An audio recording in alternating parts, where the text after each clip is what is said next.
So hello and welcome. In today's video, I'm going to give you a quick tour of the Sketchbook app to help you become familiar with some of the tools and features available to you. Before you begin drawing, you're going to need to go ahead and download the Sketchbook app, and you can do that through self-service. To do so, you click on self-service, come down here to the bottom on the right to hit search, and you can type in the word Sketchbook, and you'll see it pop up here. It's actually called Autodesk Sketchbook. That's the right one. Go ahead and click install, and when you do install, it'll pop up on your iPad screen. When you click on the app itself, it's going to bring you to your gallery. When you first start, you're not going to have anything in your gallery, but eventually it'll be sort of like a portfolio you can scroll through. To start a new piece, you're going to come down here and click that plus sign, and it's going to give you some options. You're going to click on the first one that says New Sketch. When you do that, it does give you some options for how big you would like your sketch and your orientation. There are some presets here, and they are preset in pixels. I'm going to choose 1800 by 2400. And you do have the option to change it from portrait mode or vertical orientation, if you click this little button here, over to landscape mode or horizontal orientation. I'm going to go with horizontal. When you're happy and you're ready to go, you can click create. All right, so when you get here, the first thing I would recommend doing is to actually just go ahead and pinch your canvas a little bit smaller, so that way you can sort of orient yourself a little bit easier.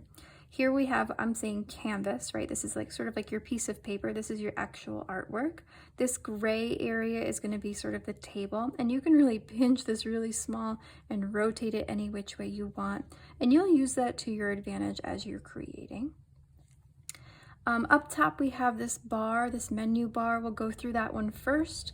Then we're going to pop over here to all of our different tools that we have. We'll talk about this thing here, which is called a double puck. And then on the right hand side, last but not least, we'll talk about our layers. All right, so starting up at the top, how do we get back to our gallery, right? Where is like the home button? That's actually right over here. All the way on the left, we have like this bullet list. If you click on that, you're gonna see you can actually start a new sketch right from here, or you can jump back to your gallery. You also have control of your preferences and sharing abilities here. To get rid of this, just click on that icon again. Then right next to that, you're gonna see your undo and your redo buttons. Those are gonna be your best friends sometimes to click undo a bunch of times. And then in the middle, this kind of scrolls a little bit. You have access to all of these basic features like a selection tool, a move tool, paint bucket, some guides, symmetry, creating some shapes. You can add a picture. This is perspective and even text. And we'll go through those as we continue on in our instruction. But all the way on the right, I also want to point out this little symbol here. It's kind of like a rectangle with 3 lines. That's going to take away all of your toolbars. So if I click on that, everything sort of disappears and you can just see your artwork, which is really nice. But I did that by accident once and I was like, oh my God, where'd everything go? Just click that button again and it'll all come back, okay? It's just important to note that that is there. All right, so where's all the fun stuff? Well, that's going to be over here. These are all of your tools. Well, actually, these aren't all of your tools. This is just sort of the quick access to some of your tools. Where are all of your tools? Well, actually, if you click that button right up top, that's going to open up your library of tools.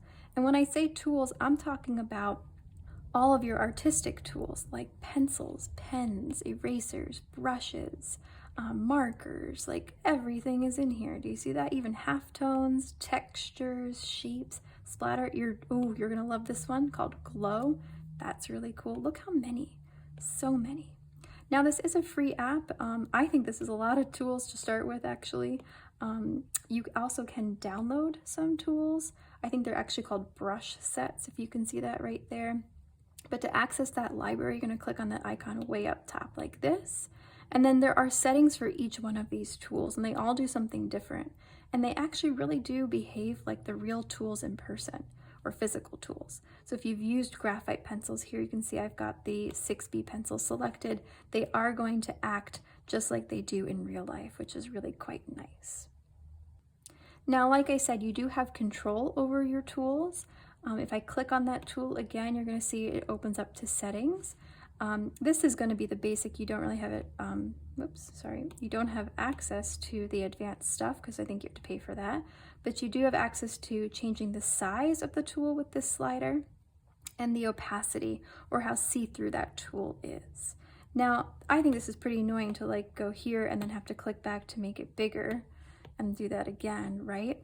And I think the designers understood that that was a little annoying as well, so they added these sliders right to the side. Do you see that? So this top one is going to be your size. You see, whoa, really big, and you'll see this like little sort of circle around it. You can go pretty, really small. Let's see if I can even see it. And it can go pretty big as well.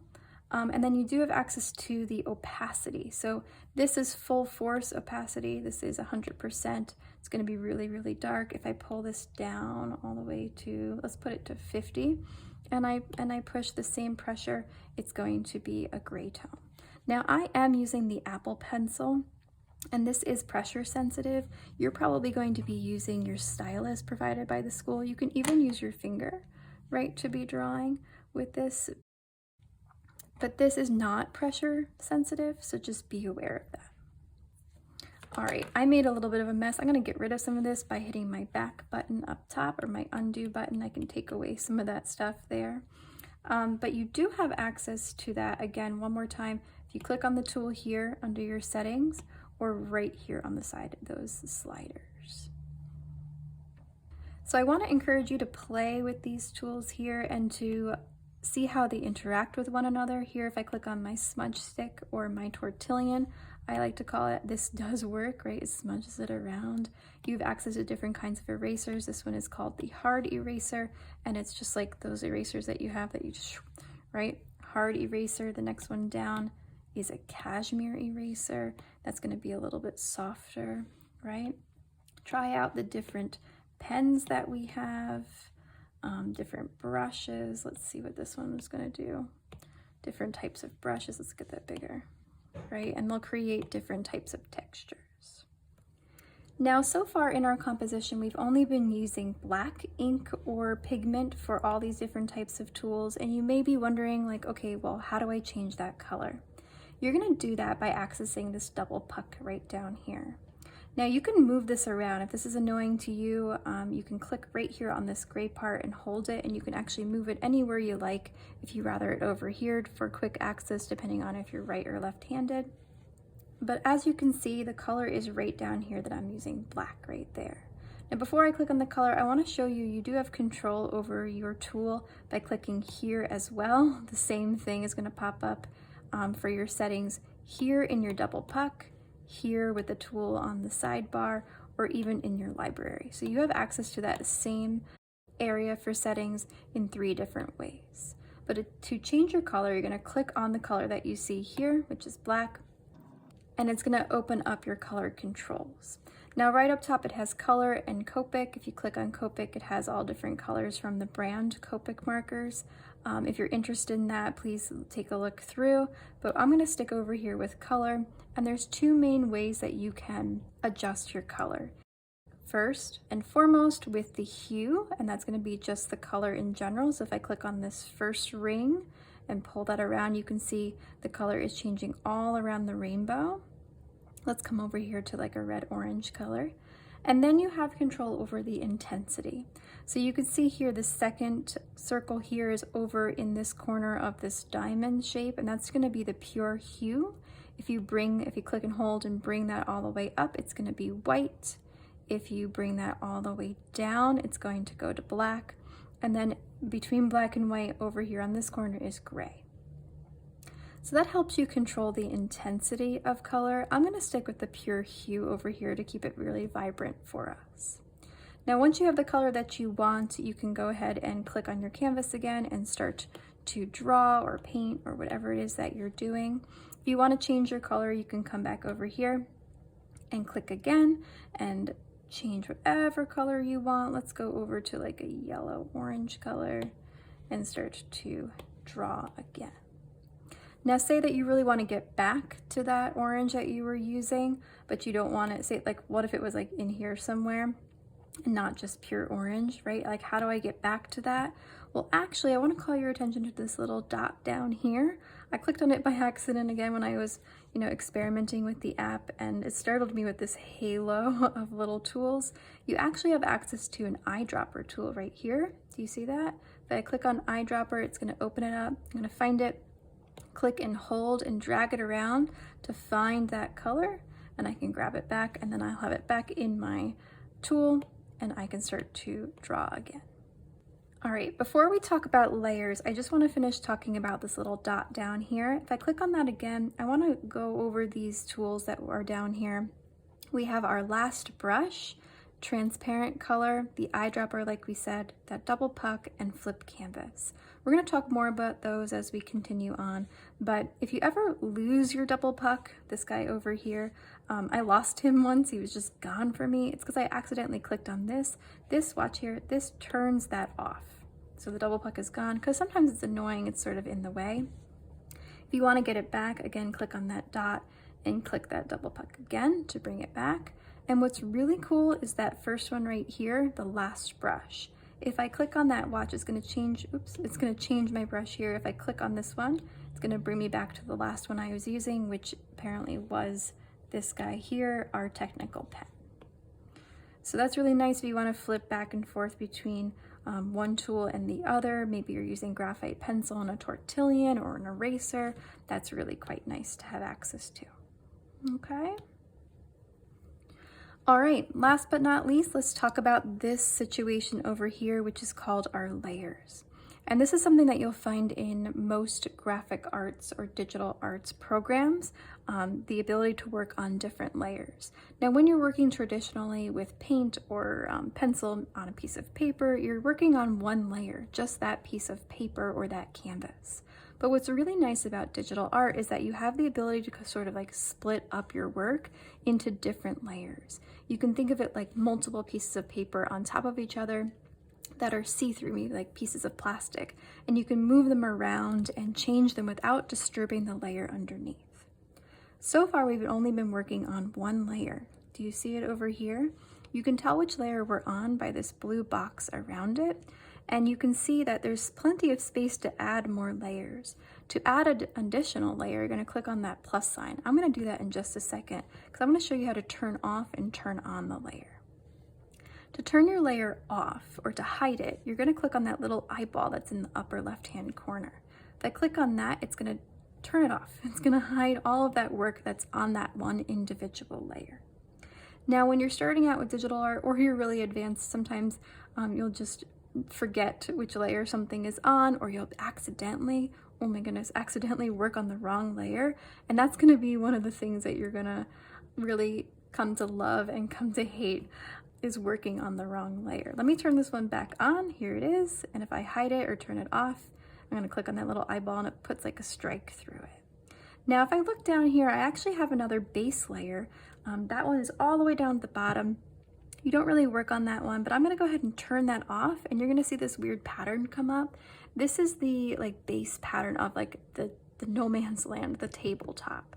So you can't work on this at all, but they put this white layer here to sort of hide that texture for you, to give you sort of more of a blank canvas. All right, so let's start a new layer. To do that, I'm going to come up to the top and hit that plus sign. And you'll see automatically a new layer will appear. If I want to control that layer a little bit, let's put this one back and I'll click on this one.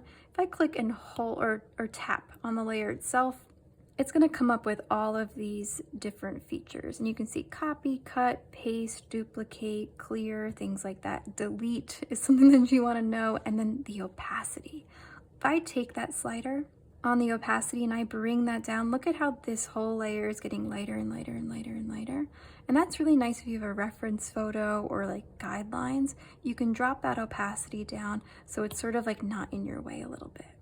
Always make sure though that you're being intentional, meaning that you know what your layers are doing, if they're if you've changed the opacity and you know which layer that you're on. All right, I'm gonna hide this layer here. We'll work on a new layer. And I'm gonna change my color. Let's go back to black for a minute. And I'll do a few lines. And I wanna show you some of the features of a layer. You're gonna see them pop over here. Say that's my line work that I'm working on. And then I wanna add some color. I can start a new layer and I can change my color. Let's do like a purpley color. That's cool. And now when I'm on this layer and I start to work, if I overlap it, it's going to be on top of that black, right? Just doing some squiggly lines. And if I take and I hold that layer and I bring it underneath my black layer and let go, look at that, my black lines come on top, right? So your layer orientation matters as well, which one is on top of the other. What else is really cool? Let's go find an eraser. Here's my hard eraser. I don't think that color matters. Let's find out. Say I'm on my purple layer here. I just want to erase the purple. I don't want to touch the black. The black is perfect, right? But I wanted to erase this purple here so I can show. Let's do that, right? I can do that sort of thing, right? Or I can just erase parts. Let's make that bigger so it doesn't take me so long. Isn't that nice? Right? I can erase only on that one layer. Now, if I was wanting to erase the purple, but I was accidentally on this layer with the black lines, and I go to erase the purple, do you see how I'm not? And I'm only erasing the black? It's just important to know which layer that you're on. I think one of the biggest problems new beginners have when they're working digitally is just that they're working on the wrong layer, or they do everything on one layer and they meant to separate it out. Now, if you really hate what you've done and you want to delete that layer, another quick way, well, remember if you click on this, you can click delete, but another quick way to get rid of this is to click and hold, and you'll see like the trash can icon pops up there. You can drag that up to the trash and let it go and it will disappear. So I'm going to actually go ahead and delete these. All right, so there you have it. That was sort of a crash course in Sketchbook and just like the different tools and features. I hope you enjoyed that, and honestly, the best way to learn this app is just by playing around. Like I said earlier, you're not limited to just these tools here. Remember, you have access to this full library, and you should just go through and click on them and see what they are, right? You can see the name up here. Maybe you'll find something that you've used in the past. Maybe you'll find a tool that you've never seen before. Try them out. See what happens when you draw with the hexagon pattern. Whoop, let's unhide our layer. No, let's start a new one. Right? Ooh, look at that. If I make that bigger, it's really quite cool. All right, let's go back to the library. Try them all out. I really would encourage you to try out the glow tool in here. Click on that one. And I'm actually going to change that color over to, let's do an orange. Try this. Look at how cool that is, right? And how it interacts with other colors. That's going to be really fun to play around with. So have fun, mess around, experiment, try some of these things up here, see what happens when you click on symmetry and you start to draw on one side versus the other. We're gonna go over all of these things eventually, but it's just useful to try them out before we get there. All right, when you are done and you want to move into a different canvas, remember you're gonna come up here to this box up on the upper left-hand corner. You can go back to gallery. It's going to prompt you to save or save as a copy or discard. I'm just going to save it there. And it'll bring me back here and you can see whatever layer was there. So make sure that your layers are on, right? That little eyeball is there. And then eventually you'll have all of these pieces that you can scroll through. All right, I hope you enjoyed that. I can't wait to see what you create with our Sketchbook app, and I will see you soon.